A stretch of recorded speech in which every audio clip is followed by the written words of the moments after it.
My name is Meredith Fisher, and at 33, I had designed data systems that processed 400 million transactions a day across 9 states. My brother called me the family failure. He said it at his own wedding, in front of 200 guests, standing next to the bride's multimillionaire father.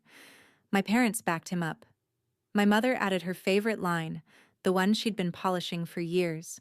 And the man Liam was trying so hard to impress looked at me, went still, and said 5 words that cracked the evening wide open. What happened after that? What it cost Liam? What it cost my parents? What it finally gave me permission to stop caring? None of them saw coming. I barely did either. But I'm getting ahead of myself. 6 weeks before the wedding, on a Tuesday night in March, I was sitting in my apartment in Charlotte eating leftover soup when my phone buzzed with a notification from a group chat I'd been removed from 3 weeks earlier. The Fisher fam chat. They'd added me back.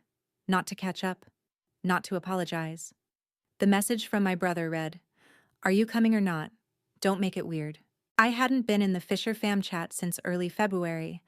My mother created it 4 years ago, back when Liam launched his startup and suddenly needed a family audience for every milestone photo, every press mention, every round of applause he could manufacture from people who shared his last name.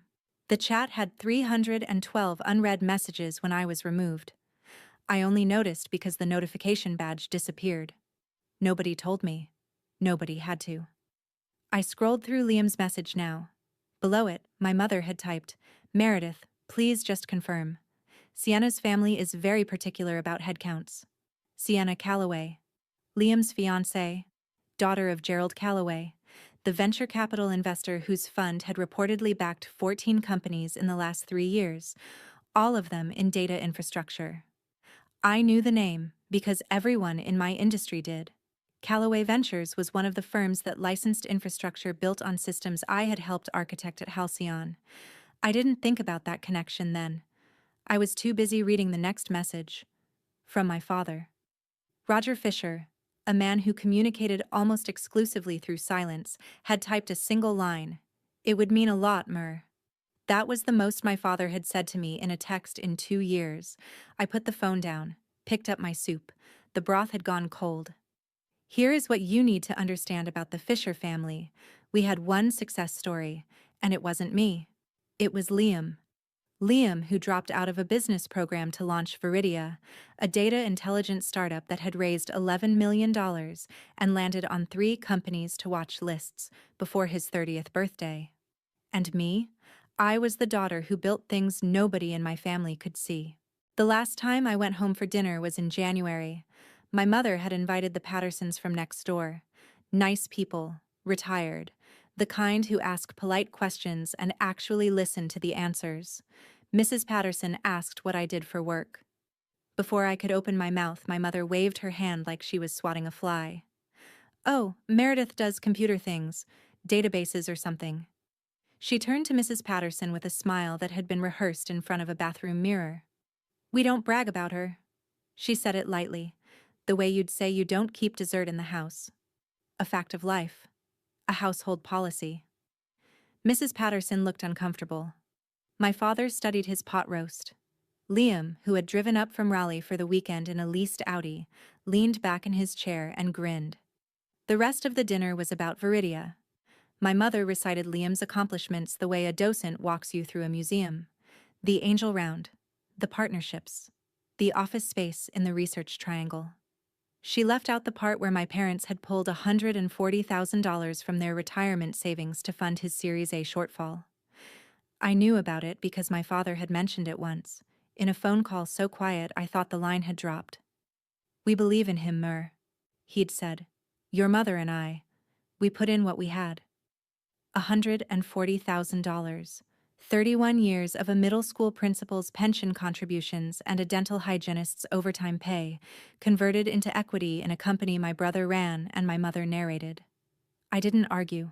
I never did. That was my problem. Not that I trusted them, but that I had stopped expecting anything from them a long time ago. At Halcyon Systems, I was a senior data systems architect. I had been there 6 years. The system I built, Cascade, was a real-time data orchestration engine that handled pipeline routing for enterprise clients across financial services, logistics, and healthcare. If you have ever swiped a debit card at a grocery store in the southeastern United States, there is a reasonable chance my architecture touched that transaction. Nobody at Halcyon called me a failure. My colleague Nora used to joke that I was the ghost who built the spine of this place. I designed the bones. Other people got to walk around in the body. That spring, Halcyon's CTO forwarded me an invitation to speak at a regional infrastructure summit in Atlanta. My name was listed on the program alongside 2 patents I'd co-authored and a keynote panel on scalable data pipeline architecture. I almost declined. I usually did. Not because I couldn't speak in public. I'd done it a dozen times. But because I had grown so used to being invisible that visibility felt like standing in the wrong lane of traffic. Professional isolation. That's what my therapist called it. She said I had organized my entire life around being competent and unseen, and that both of those things were costing me something I hadn't calculated yet. I told her I'd think about it. Then I went back to my desk and optimized a failover protocol that saved Halcyon's biggest client 6 hours of downtime during a system migration. Nobody sent me flowers. Nobody posted about it in a group chat. But when I pulled up the diagnostics the next morning and saw 0 failed transactions across 9 routing nodes, I felt the quiet satisfaction that only people who build things for a living understand. That was enough. Or I had decided it was. 2 weeks after the group chat reappeared, I drove to my parents' house in Gastonia. I told myself it was to drop off a set of replacement air filters my father had asked for. That was partly true. Mostly I went because something in my father's 6-word text had pulled at the part of me that still wanted to believe the word family meant something in that house. The living room hadn't changed. Same floral couch, same brass lamp. And on the mantel above the gas fireplace, a new addition, a glass trophy engraved with Rising Founder, Triad Business Journal, 2025. It sat between a framed photo of Liam shaking hands with an investor and a candle my mother had never lit. No photos of me on that mantel. Not one. Liam was in the kitchen when I arrived, eating a sandwich my mother had made for him. He was 30 years old and still ate sandwiches his mother cut diagonally. He looked up, grinned, and said it like a punchline he'd been saving. Every family needs one success and one cautionary tale, right, Mare? My mother laughed. My father looked at his hands. I set the air filters on the counter. Before I left, Liam caught me at the door. His grin was gone. He leaned close, voice low. "You're coming to the wedding. I need you there." I asked why. He shrugged, but his eyes didn't match the shrug. Sienna's dad is old school, wants to see the whole family. Just show up. Be normal. Don't talk about work. Don't talk about work. The one thing I had that was entirely mine, and my brother's instruction was to leave it at the door like muddy shoes. 4 years earlier, Liam had called me at 11 at night. He was 26, 3 months into Viridia, and panicking. He had pitched investors on a proprietary real-time data engine, but he didn't have one. What he had was a pitch deck, a leased office, and a demo that ran on a spreadsheet macro. "I just need the core module," he said. "Something that works for the demo. I'll hire a real team after the round closes." He was my brother.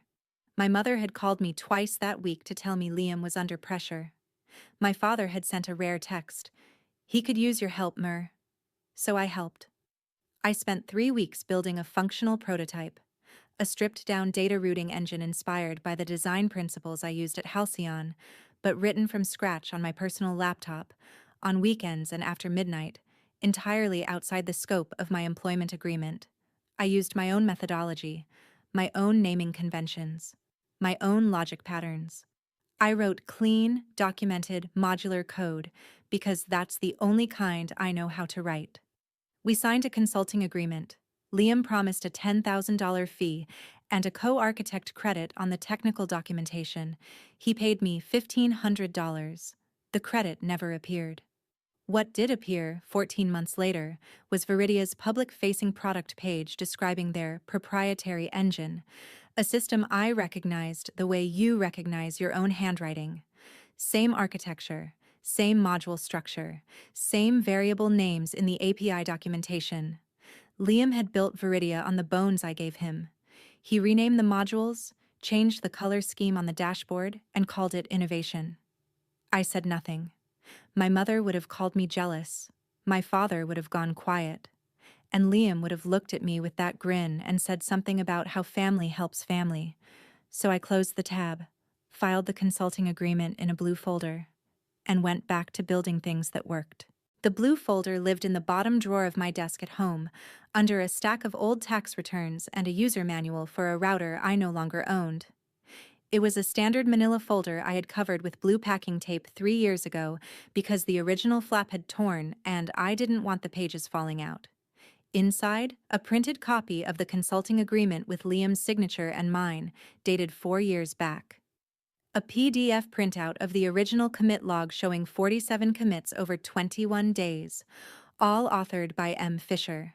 A 3-page architecture specification I had written in my own shorthand, with margin notes and a coffee ring near the bottom of page 2, and a single printed email from Liam, sent at 2 in the morning. Subject line: "Can you just make the demo work? I'll handle the rest." That email was the last honest thing my brother ever wrote to me about Viridia.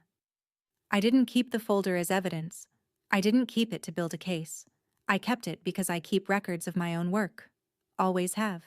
Every system I've ever designed, every spec I've ever written, I archive it. It's the same instinct that makes me back up my files in 3 locations and label my cables. Some people keep journals. I keep documentation. That Tuesday in March, after reading Liam's message in the group chat and sitting with the cold soup and the quiet apartment, I opened the bottom drawer. I saw the blue folder, ran my thumb across the tape, then I closed the drawer. Whatever Liam was building or pretending to build, whatever my parents had poured their savings into, it wasn't my problem anymore. I had made my peace with being invisible. Or I thought I had. Nora told me not to go. We were eating lunch in the Halcyon break room. Turkey wraps, the ones from the place on Trade Street that put too much mustard on everything.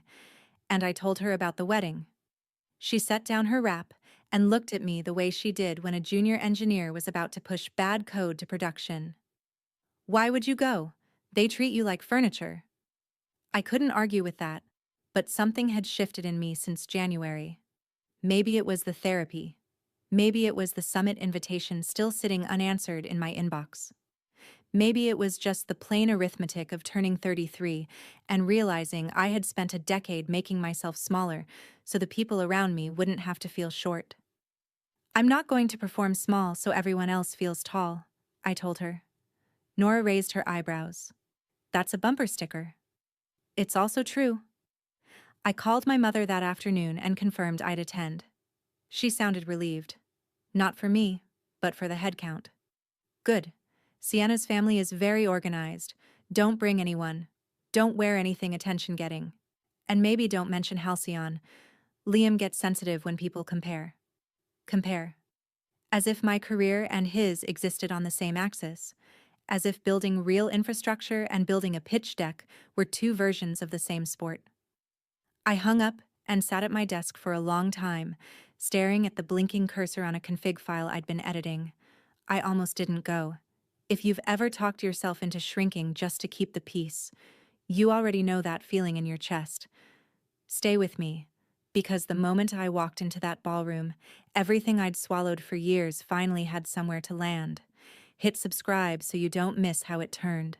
3 weeks before the wedding, Viridia was everywhere. Liam landed a feature in a regional tech publication, The Quiet Disruptor: How One Founder Built a Data Engine That Could Change the Game. I read it on my phone during a code review. The article described Viridia's proprietary real-time data intelligence engine as a paradigm shift in pipeline orchestration. The technical description they quoted from Liam was almost word for word from the architecture spec I had written 4 years earlier. Not the spirit of it, the actual sentences. The article mentioned that Viridia was in advanced discussions with Callaway Ventures for a significant Series A round. Gerald Callaway's fund, the same Callaway whose portfolio companies already used Halcyon's Cascade infrastructure, the system I had designed. The irony wasn't lost on me. It just didn't feel like irony yet. It felt like watching someone wear your coat in a photograph and tell everyone they bought it in Milan. My mother posted the article link in the Fisher fam chat with a row of champagne emojis and the words, "Our boy." 12 family members reacted with hearts and thumbs up. I didn't react. I didn't have to. Nobody noticed either way. That same week, Liam appeared on a local podcast. I listened to 43 minutes of my brother describing technology he didn't build, solving problems he didn't understand, using terminology he had learned from the spec I wrote in my apartment while eating reheated pasta at 2 in the morning. He sounded confident. He sounded credible. He sounded like someone who had practiced his lines so many times he had started to believe them. And the worst part, the part that made my hands tighten around my coffee mug, was that his engine was real. I had made it real. I just wasn't part of the story anymore. My mother called on a Thursday evening. I was reviewing a load balancing configuration for Halcyon's Q2 migration. She didn't ask what I was doing. She never did. "Meredith, I need to talk to you about the wedding." Her voice had that particular tightness she reserved for conversations where she needed me to cooperate without asking questions. "Sienna's family is important. Gerald Calloway is, well, he's not like us. He's the kind of man who pays attention. So when you're there, I need you to be supportive." I told her I'd be polite. "I don't mean polite, I mean, don't talk about technical things. Don't bring up Halcyon. Don't say anything that makes Liam feel like you're competing." She paused. "For once, just let your brother have his moment." For once, as if I had ever tried to take one. I wanted to ask her when, exactly, she thought I had ever competed with Liam for anything. I wanted to ask her why she had pulled $140,000 out of retirement to fund a company she couldn't describe in a single accurate sentence. I wanted to ask her what it cost her, every time she waved her hand and said she didn't brag about me.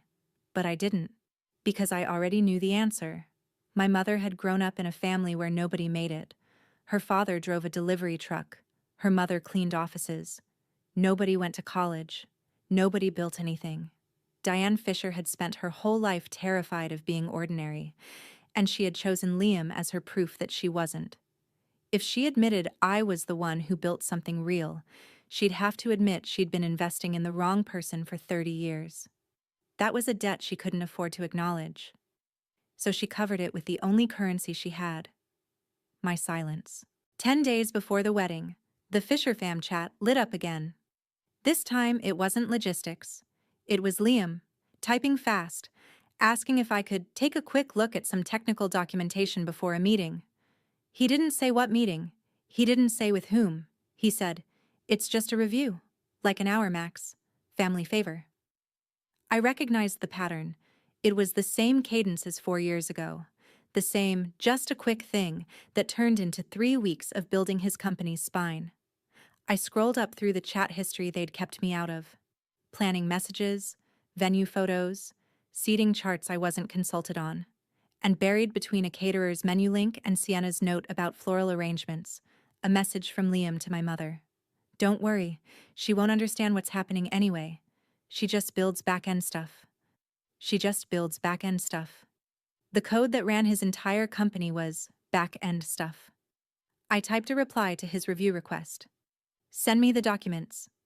He sent a 6-page technical summary of Viridia's infrastructure. The same summary, I assumed, that was going to Callaway Ventures. I read it in 14 minutes. He had gotten the architecture overview mostly right because he was describing my work.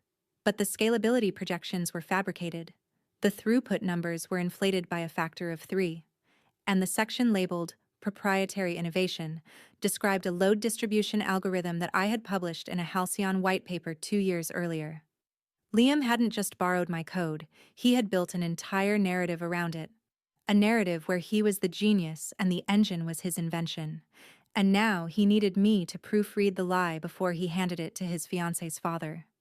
I closed the document. I did not reply. The connection I should have made earlier arrived on a Monday morning during a routine stand-up meeting at Halcyon. Our VP of Client Relations mentioned that Callaway Ventures had recently renewed their enterprise license for Cascade. They're one of our longest infrastructure clients, she said. Gerald Calloway apparently reviewed the architecture documentation himself when they first signed. He told our sales team it was some of the cleanest system design he'd seen in 20 years. She looked at me. That was your work, Meredith.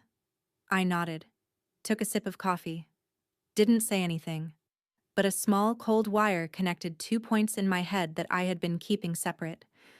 Gerald Calloway knew Cascade. Gerald Calloway was about to invest in Viridia. Viridia's engine was Cascade's younger sister. Same bones, same logic, same handwriting. If Calloway's team ran any kind of serious technical due diligence on Viridia, they would find code patterns, naming conventions, and structural choices that matched Cascade's architecture at a foundational level. And if they looked at the authorship of those modules, they would find the name M. Fisher. My name. I sat with that knowledge the way you sit with a headache you're not ready to take medication for. Aware of it, uncomfortable, choosing not to act.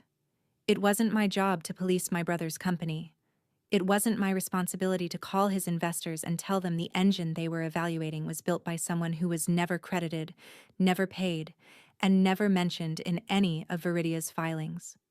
The truth was, sitting in my bottom drawer, inside a blue folder, waiting for nobody. If it mattered, it would surface through the right channels. If it didn't, I would go on building things that worked and letting other people take credit. I had done it before. 2 weeks before the wedding, the pressure from my family shifted from passive to active. Liam texted me directly, not the group chat, not through my mother, but a private message at 9 at night.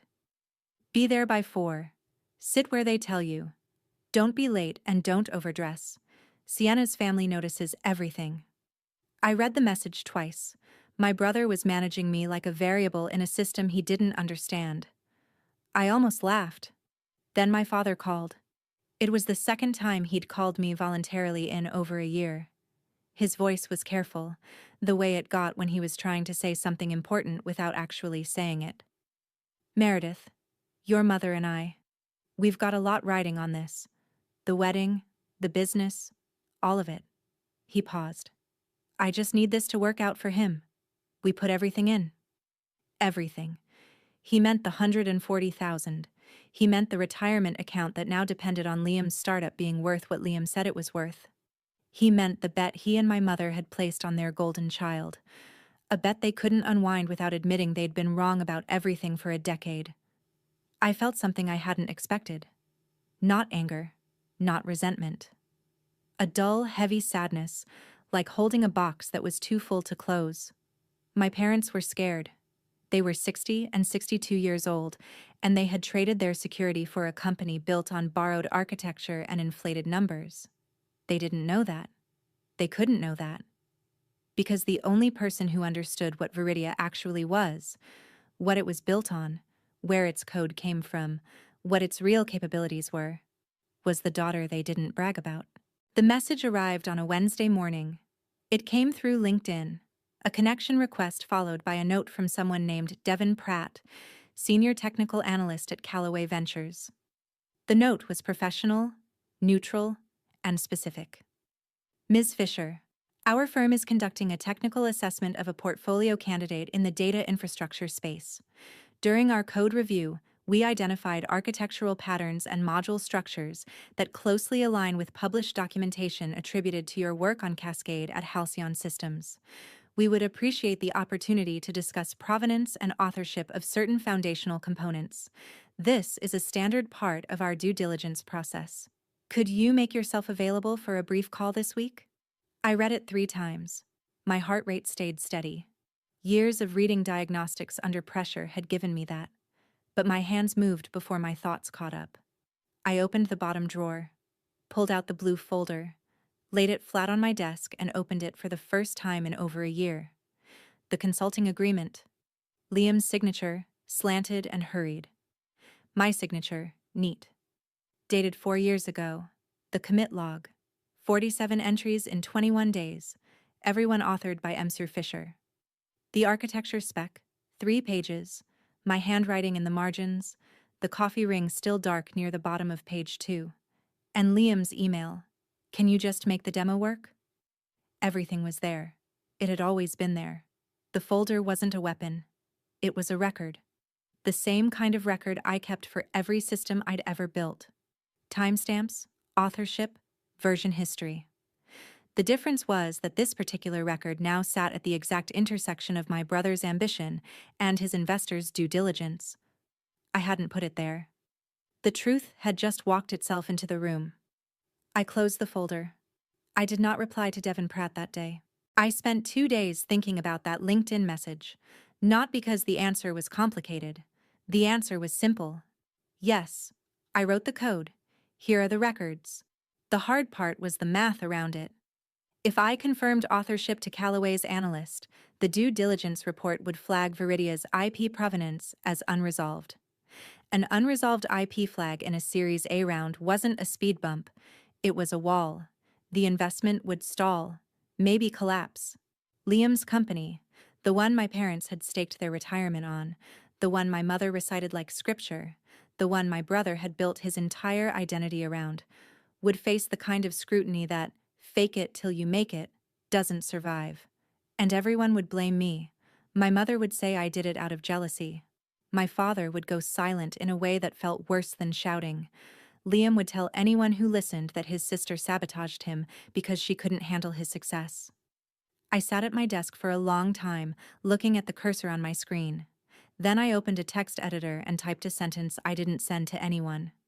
It was just for me. I will not lie about my own work. That was the whole of it. I wasn't going to call Callaway Ventures and volunteer a confession. I wasn't going to march into Liam's office with the blue folder and demand credit. But if someone from the investors team asked me a direct question about code I had written, I was going to tell the truth. I wasn't going to lie about my own work. Not for Liam. Not for my mother. Not for a family that had spent a decade pretending I didn't exist. I replied to Devin Pratt. I said I was available Thursday. The rehearsal dinner was held at a vineyard 40 minutes outside Charlotte. White tablecloths, string lights. Sienna had hired a calligrapher for the place cards. I found mine at a table near the kitchen door, wedged between a second cousin I'd met once and a college friend of Sienna's who spent the evening on her phone. Liam and Sienna sat at the head table with Gerald and Sienna's mother, Patricia. My parents sat one table over, close enough to orbit, far enough to earn. When introductions went around the room, Liam stood up and worked the crowd with the ease of someone who had practiced charm the way I practiced code review. Repetition, iteration, polish. He introduced his parents with warmth. He introduced Sienna's family with reverence. When he got to me, he paused. And this is my sister Meredith. She works with computers. A polite ripple of smiles. One man at a corner table, gray hair, wire-rimmed glasses, name tag I couldn't read from my seat. Tilted his head slightly when he heard my name. Not a reaction, exactly. More like recognition catching on a snag. The rehearsal dinner moved on. Toasts were given. Liam told a story about how Viridia almost didn't launch. But I coded through the night and made it happen. I ate my salmon. I did not correct him. After dinner, as guests drifted toward the parking lot, the man with wire-rimmed glasses passed my table. He stopped. Meredith Fisher? I nodded. I think I saw your name on a pipeline architecture panel in Atlanta. Scalable orchestration? I nodded again. He smiled, small, knowing, and walked away. I never got his name. But someone in that room had recognized mine, and for a reason that had nothing to do with Liam. On the drive home from the rehearsal, I put the pieces together. Not all at once. More like tiles clicking into a mosaic I'd been assembling without realizing I was building anything. Liam didn't invite me to the wedding because he wanted me there. He invited me because he needed Gerald Callaway to see a complete family. A normal family. A family that showed up, smiled, and didn't say anything inconvenient. But more than that, he needed me to be small. Visibly, publicly, undeniably small. Because if Meredith Fisher ever came up in conversation with Gerald Callaway's technical team, Liam needed the room's memory of me to be a quiet woman at a back table who worked with computers. A nobody. A family footnote. A cautionary tale. If I was already labeled, if everyone had already seen me dismissed and diminished and introduced as an afterthought, then anything I said later about Viridia's code would sound like bitterness, like jealousy, like a failure trying to drag down a success. That was the strategy. Not conscious, maybe. Liam wasn't a planner, but he had the instincts of someone who had survived by controlling the narrative, and the narrative required me in the room, wearing my assigned role like a name tag. What my brother didn't know, what none of them knew, was that Gerald Calloway's team had already been in my inbox. The due diligence was already running. And the architect whose name was flagged in their technical review wasn't an anonymous contractor or a disgruntled ex-employee. She was sitting at table 9, eating salmon, being introduced as the family failure. The collision was coming. I hadn't arranged it. I hadn't planned it. I had simply stopped being willing to lie about what I'd built, and the truth, as it tends to do, was finding its own way to the surface. The wedding was held at Calloway Estate. 22 acres of rolling lawn, a stone manor house, and a reception hall with marble floors and ceilings high enough to make you feel like you'd been miniaturized. A string quartet played Debussy near the entrance. Champagne flutes stood at attention on silver trays carried by waitstaff in black vests. Everything about the setting announced money that had been around long enough to stop announcing itself. I arrived at 4, wearing a navy dress I'd bought 2 years ago for a conference I'd ended up skipping. Simple, clean lines, no jewelry except a watch my grandmother had given me. My mother would have preferred I'd worn something that faded further into the background. I chose the dress because it was mine, and I liked it, and I was done dressing for her comfort. The ceremony was brief and beautiful. Sienna looked luminous. Liam looked like a man who had rehearsed his tears. My parents sat in the second row, my mother in a lavender suit she'd bought for the occasion, my father in a tie that didn't quite match his shirt. They looked proud. They looked invested, in every sense of the word. I sat 4 rows back, between strangers, watching my brother promise to love and cherish a woman whose father ran the fund that was about to evaluate whether his company was real. I want you to picture it. Marble floors, a string quartet, and me, the one they told to keep quiet. I almost turned around at the door. If a part of you has ever stood at the edge of a room wondering if you belong, stay with me. What the bride's father said next changed which side of that room I stood on. Comment, truth, if you're rooting for her. The reception began at 6. Tables were arranged in concentric arcs around a dance floor. My seat was at the outer ring, table 11, near a side exit and a potted fern. Liam had assigned my placement personally. He told me this with a smile when he found me holding a glass of water near the bar. You're at 11. It's a great table. You can see the whole room. I could also be seen by nobody. He took my elbow, lightly, performatively, and began walking me through the crowd. This was his show. I was a prop. He introduced me to Sienna's aunt. This is my sister. She's in IT. He introduced me to a groomsman. Meredith. She's the quiet one. He introduced me to a couple I didn't recognize. Family's bookworm. Never leaves her desk.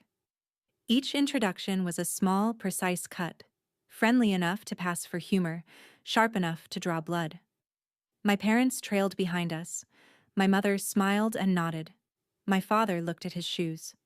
When Sienna's mother asked me what I did, my mother jumped in before I could answer. She's in tech support, I think. Something like that. I let it land. I let all of it land. But when Liam squeezed my arm and leaned in to whisper, "See? Nobody cares, Mir. Just relax." I pulled my arm free. Not dramatically. Not with a scene. Just enough that he felt the absence. "You can introduce me," I said quietly. "You don't get to script me." He blinked. Then the grin came back, the one that had been protecting him from accountability since childhood. "Relax, sis. It's a party." He walked away. I stayed where I was, standing full height, drinking water, waiting. Gerald Calloway entered the reception at 6:30. He had been taking photographs with the wedding party, and his arrival shifted the energy in the room the way a current shifts the surface of a lake. Subtle. Total. He was taller than I'd expected. Gray at the temples. He wore his suit like it owed him nothing. His handshake when he greeted people was brief and direct. He didn't smile reflexively. He read the room before the room read him. Sienna kissed his cheek and brought him to a table where my parents were already seated, champagne in hand, performing their best version of a family with nothing to hide. Liam was magnetic in that moment, standing taller, speaking louder, telling a story about Viridia's latest partnership that I happened to know was still in the letter of intent stage. Gerald listened. He didn't interrupt. He didn't nod along. He just watched Liam the way an engineer watches a system under load, looking for where the strain would show. I wasn't supposed to be nearby. My table was across the room, but the bar was between them and me, and I was still holding my glass of water when Liam spotted me. His eyes lit up, not with affection, but with utility. "Dad, come here. You haven't met my sister yet." He said it to Gerald, but it was aimed at me. He reached out and pulled me toward the circle the way you'd pull a suitcase off a carousel. Functional, graceless, purposeful. Gerald turned. My mother straightened in her chair. My father set down his champagne glass, and Liam, grinning so wide his molars caught the overhead light, positioned me in front of the man whose fund was about to make or break his entire company. Liam had one hand on my shoulder and the other holding a champagne flute. He turned to Gerald with the grin, the one that was half charm and half armor, and said it clearly enough for the surrounding tables to hear. "This is our family failure."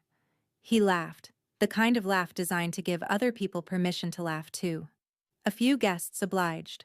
My mother, seated 3 feet away, tipped her glass slightly and added her signature line, the one she had tested at dinner tables and church functions and neighborhood barbecues, until it had the smooth delivery of a campaign slogan. "We don't brag about her." She said it to Gerald's wife Patricia, who smiled politely. She said it the way she always said it, as a kindness, as modesty, as a mother who simply had one child worth discussing and one she kept in the margins. My father looked at his plate. Liam squeezed my shoulder. I stood still. I didn't flinch. I didn't smile. I didn't perform the role I'd been assigned, the good-natured sister who absorbs the joke, who plays along, who makes the golden child shine brighter by standing in his shadow. I stood with my back straight and my hands at my sides, and my face absolutely neutral. 33 years of being the punchline, and I was finished laughing on cue. Gerald Calloway had not spoken. He had watched Liam deliver the line. He had watched my mother add hers. And now he turned. Slowly. The way someone turns when they're recalculating everything they thought they knew about the room they're standing in, and looked directly at me. Not at Liam. Not at my parents. At me. His expression changed. Not dramatically. Not with a gasp or a double take. His brow drew together. His lips pressed thin. He went completely still. Gerald Calloway spoke quietly. The string quartet had paused between movements, and his voice carried further than he probably intended. Or maybe exactly as far as he intended. "So it's you. This is unexpected." 2 sentences. That's all it took to tilt the room. Liam's grin froze. My mother set down her champagne glass. Patricia Calloway looked at her husband with an expression that said she had seen this particular stillness before, and knew what it preceded. "I'm sorry?" Liam said. He was still smiling, but the smile had detached from the rest of his face. "Do you two know each other?" Gerald didn't look at Liam. He was still looking at me. "Monsieur Fisher," he said. Not a question, a confirmation. "Cascade, Halcyon Systems." I nodded. "Yes. Your architecture runs in 11 of my portfolio companies." 12, I said. MedSync migrated to Cascade in January. Gerald's jaw tightened. Not with anger, but with something closer to the expression of a man who has just realized the math he's been running has a variable he missed. "Devon's report flagged the provenance issue last week," he said, almost to himself. "I assumed the M. Fisher in the authorship records was a former contractor. Or a coincidence." He looked at Liam, then back at me. "You're his sister?" "Yes." And you built the foundational modules that Viridia's engine is based on. I didn't hesitate. I didn't soften it.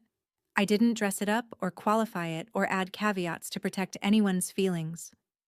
I wrote the original architecture. The consulting agreement is dated 4 years ago. The commit history is mine. The room had gotten very quiet, not silent. There was still the clink of glasses somewhere, still the murmur of guests who hadn't noticed. But the circle around us, Liam, my parents, Patricia, Gerald and me, had become its own atmosphere. Liam moved first. He stepped between me and Gerald, his body language shifting from charming host to cornered animal in the space of a breath. Okay, hold on. This is... She's exaggerating. She helped with an early prototype. That's it. Everything Viridia is today. The engine, the product, the platform. That's my team. My vision. She wrote a few lines of code 4 years ago. He looked at Gerald with a version of the grin that had stopped working. You know how it is. Family members always think they contributed more than they did. Gerald tilted his head. The module architecture in your engine matches Cascade's published design patterns at a structural level. Devon's report identified naming conventions, dependency trees, and routing logic that are functionally identical. He paused. Can you explain the load distribution algorithm in your core pipeline? Liam blinked. The technical team handles the specifics. I'm the CEO. I focus on strategy and... The algorithm, Gerald said. Not unkind, just precise. It's a weighted round robin with adaptive latency thresholds. Your documentation says it's proprietary. Can you describe how it works? Liam opened his mouth, closed it, opened it again. He looked at me, not with hatred, not yet, but with the panicked recognition of a man who has run out of runway and can see the trees. My mother stood up from her chair. Gerald, this is a wedding. This isn't the time for... Diane, my father said quietly. It was the first word he'd spoken in 20 minutes. She stopped. Gerald looked at me again. Ms. Fisher, I'm going to ask you something directly. I met his eyes. Go ahead. Is the core engine of Viridia your original work? Yes. I said it the way I would answer a technical question in a code review, clearly, specifically, without emotion. The core engine of Viridia is based on a data routing prototype I built over 3 weeks 4 years ago. The architecture follows a design spec I wrote myself. The commit history is entirely mine. I signed a consulting agreement with my brother, which he did not honor. No payment in full, no co-architect credit. The codebase was never formally assigned to Viridia. I built it on my own time, on my own equipment, outside the scope of my Halcyon employment agreement, and the IP was never transferred. I wasn't performing. I wasn't dramatic. I wasn't tearful or triumphant or shaking with vindication. I was answering a direct question with documented facts. That was the only weapon I'd ever needed. Liam's face went red. You're doing this here? At my wedding? You asked me to come? I came. You introduced me to your investor. He asked me a question. I answered it. You planned this. I didn't plan anything. I don't lie about my own work. Not for anyone. Liam turned to Gerald. She's bitter. Look, this is a family issue. Whatever she thinks The IP was never assigned, Gerald said, cutting him off with the gentle finality of a man who had spent 30 years reading contracts. If the core architecture isn't owned by the company, the investment can't proceed. This isn't personal. It's due diligence. My mother's face had gone the color of chalk. My father was looking at me, not with anger, but with something that might have been the first stage of understanding. The room felt smaller. The quartet had started again. Pachelbel, of all things, and the melody floated over the silence between us like a hand reaching across a table nobody was sitting at. What happened next didn't happen all at once. It happened in layers, the way a building settles before it fails. Cracks first, then creaks. Then the slow, irreversible shifting of weight that was never distributed correctly. Gerald stepped back from Liam. Not physically. He was already standing apart. But his posture changed. His shoulders squared, his hands clasped behind his back. It was the posture of a man who had made a decision and was now simply executing it. "Liam, I want to be clear," Gerald said. His voice was low, measured, without heat. "Our firm's investment in Viridia was contingent on clean IP ownership. The preliminary flag in Devon's report was serious enough that I raised it with your team last Tuesday. Your CTO told me the architecture was developed in-house. That is demonstrably not the case." Liam shook his head violently. "She's lying. She's doing this because she's jealous of everything I've—" "She's not lying." Gerald said it without raising his voice. "I've used her architecture. I've read her documentation. I know what her systems look like from the inside.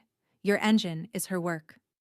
That sentence landed on the room like a stone dropped into still water. Ripples went outward. Guests at the nearest tables had stopped talking. Sienna, who had been dancing with a cousin, noticed the silence and started walking toward us. My mother stood frozen, one hand on the back of her chair, her mouth slightly open. A woman watching the investment she had made in her own story collapse in real time. My father was staring at the floor. His hands were shaking. And Liam, who had charmed investors and reporters and boardrooms, Liam, who had built a career on the foundation I'd poured and the narrative he'd constructed on top of it, Liam was unraveling. Liam turned on me. His face was the color of raw brick, and his voice had climbed into a register I hadn't heard since we were children, and he'd broken something he couldn't blame on the dog. "You did this on purpose. You came here to ruin this for me." I didn't respond. "You couldn't stand it. You never could. You sit in your little cubicle building your little systems, and you can't handle that I'm the one who actually made something of himself." "Liam." Gerald's voice was a flat wall. Liam spun toward the display table near the entrance, the one arranged with photos of him and Sienna, a guest book, a champagne tower, and the glass trophy. "The Rising Founder Award from the Triad Business Journal, 2025. The one that had lived on my parents' mantle, transported to the venue like a sacred relic." Liam grabbed it. I don't think he meant to throw it. I think he meant to hold it up as proof. Proof that he was real. That what he'd built was real. That the engraving on the glass meant more than a commit log in a blue folder. But his hands were shaking and the glass was heavier than rage, and it slipped. It hit the marble floor and shattered. The sound cut through the reception like a gunshot. Crystal fragments slid across the floor in every direction. Sienna stopped walking. She stood in the middle of the dance floor, her dress pooled around her feet, staring at the man she was supposed to have married that afternoon. And the look on her face wasn't anger. It was recalibration. The same expression I'd seen on Gerald's face minutes before. The expression of someone running the numbers again and arriving at a different total. Nobody moved. Pachelbel kept playing. And among the broken glass on the marble floor, the word founder was still readable on one of the larger fragments. My mother broke first. Not with tears. With strategy. She crossed the floor toward Gerald, heels clicking on the marble, champagne-stained napkin still clutched in her left hand, and did what she had always done. She tried to renegotiate reality. "Gerald, please. This is a family matter. Meredith has always had issues. She's jealous. She's competitive. She doesn't understand business." "Mrs. Fisher." Gerald's voice was not unkind. "Your daughter's architecture is licensed by my fund. Her published work is referenced in 3 industry white papers. The system she designed handles more daily transactions than any product in my current portfolio." He paused. "I don't know what she is in your family, but in my industry, she's one of the most respected infrastructure architects in the Southeast." My mother's mouth opened, closed. She looked at me, really looked at me, and for one fraction of a second I saw something behind the performance. Fear. The pure, uncut terror of a woman who has spent 30 years constructing a story about who her children are and has just heard a stranger dismantle it with facts she can't argue with. Then it was gone. Her face hardened. "Well, if she's so successful, why didn't she ever say something? Why didn't she help her brother properly?" There it was. Even now, even with the glass on the floor and the investor pulling away and the entire narrative in pieces around her feet. My mother found a way to make it my fault. I didn't argue. There was nothing to argue with. The blue folder existed. The commit log existed. The consulting agreement existed. I hadn't needed to bring any of them to the wedding, because the truth had done its own audit. Gerald's team had asked the right questions. I had answered honestly. That was all. The money came up the way money always does in families that have staked everything on a single bet. Not in a boardroom, but in a hallway, between courses, in voices too loud for the setting and too quiet for the magnitude of what had been lost. My father pulled me aside near the coat room.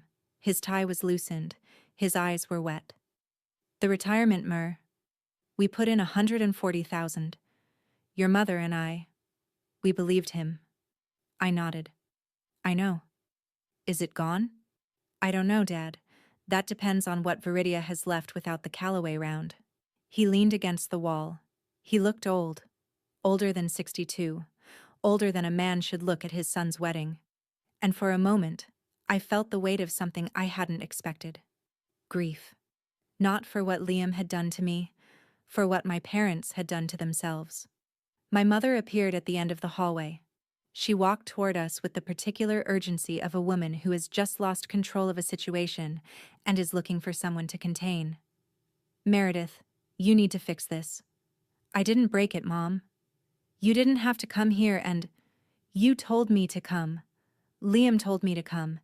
You added me back to the group chat so I could confirm my attendance at an event where my job was to stand still and be small. Her eyes flickered. Something beneath the armor. Just for a heartbeat. I just wanted one thing to be proud of, she said. Her voice cracked. It was the most honest sentence she had ever spoken to me. Then she straightened her shoulders, blinked twice, and said, You should have stayed quiet. You owed us that. The moment was gone. The wall was back up. I turned and walked toward the exit. Gerald found me near the front entrance. I was standing under the portico, my car keys in my hand, the cool evening air pulling at the hem of my dress. The estate grounds were lit with landscape lighting that turned the trees into something out of a painting, beautiful, staged, and entirely for someone else's benefit. Ms. Fisher. I turned. He stood a few feet away, hands in his pockets. Behind him, through the glass doors, I could see the reception continuing. Diminished, confused, but continuing. Sienna was sitting at a table with her mother. Liam was nowhere visible. I want to be straightforward with you, Gerald said. The investment in Viridia is not proceeding. That decision was made before tonight, based on the technical review. What happened in there didn't change the outcome. It just accelerated the timeline. I nodded. I also want to say that I owe you an apology. Not for the due diligence. That's process. But for not connecting the name on the report to the person in the room sooner. I should have reached out to you directly before tonight. You didn't know I was his sister. No, but I should have made the connection. Devon's report was thorough. The authorship was clear. He paused. For what it's worth, your work speaks for itself. It always has. I didn't need Gerald Callaway's validation. I had built Cascade without it. I had built a career without it. I had stood in that ballroom and answered his question without needing anyone's permission or approval. But hearing it, hearing a man who read balance sheets the way I read system logs, acknowledge the architecture of what I had built, that wasn't nothing. Thank you, I said. He nodded. I walked to my car. I came when I was told to. I was leaving because I chose to. The fallout arrived the way data arrives, in packets, at intervals, each one adding resolution to a picture that was already clear to anyone paying attention. Callaway Ventures formally withdrew from Viridia's Series A within 72 hours. The stated reason was neutral, unresolved IP provenance. But in the industry, neutral language is its own kind of verdict. 2 other investors who had been circling pulled back within a week. The regional tech publication that had profiled Liam as the quiet disruptor ran a follow-up that was significantly less flattering. Viridia didn't collapse overnight. These things rarely do. But the scaffolding was gone, and what remained was a company without clean ownership of its core technology, without its lead investor, and without the narrative that had been holding it together. The wedding was postponed. Sienna moved back into her parents' estate. I don't know whether she and Liam spoke after that night. That wasn't my business to track. In the Fisher fam chat, the one I'd been removed from, added back to, and never once genuinely included in, my parents sent me a message for the first time that had nothing to do with Liam. My father wrote, "Are you doing all right, Mare?" My mother wrote nothing for 3 days. Then, "You could have told us," I replied once. I'm open to talking when the conversation starts with respect. Not before. Nobody responded. That was fine. I wasn't waiting for an answer. I was setting a boundary. The kind I should have set a decade earlier. The kind you can only set once you've stopped believing you deserve the silence people have been giving you. I went back to Halcyon the following Monday. Cascade was still running. 400 million transactions a day, 9 states, 0 fanfare. Nora brought me a coffee and didn't ask about the wedding. She just sat next to me at my desk and said, "You look like someone who finally exhaled." I laughed. It was the first time I'd laughed in a week. The summit invitation was still in my inbox, the one in Atlanta, the panel on scalable orchestration architecture. I accepted it that afternoon. Not because Gerald Calloway's words had given me permission. Not because Liam's collapse had made me brave. Because I had spent 10 years building systems that held the weight of industries, and I had done it while my family called me a failure to my face, and I was finished letting their vocabulary define mine. The failure was never me. The failure was a family that measured worth by volume, by who talked the loudest, who raised the most money, who could fill a room with the sound of their own mythology. I had filled rooms with infrastructure, with reliability, with the kind of quiet, invisible work that people only notice when it breaks. And mine never broke. Your worth was never something they had to brag about for it to be real. It was always doing its quiet work, steady as a pulse, with or without their applause. That's my story. A blue folder I almost threw away. A room that told me to stay small. And a truth that stood up on its own when I finally stopped holding it down. If you've ever been the one nobody bragged about, let this be your sign. Stop shrinking. Share this with someone who needs to hear it. Drop a comment, hit subscribe, and I'll see you in the next one.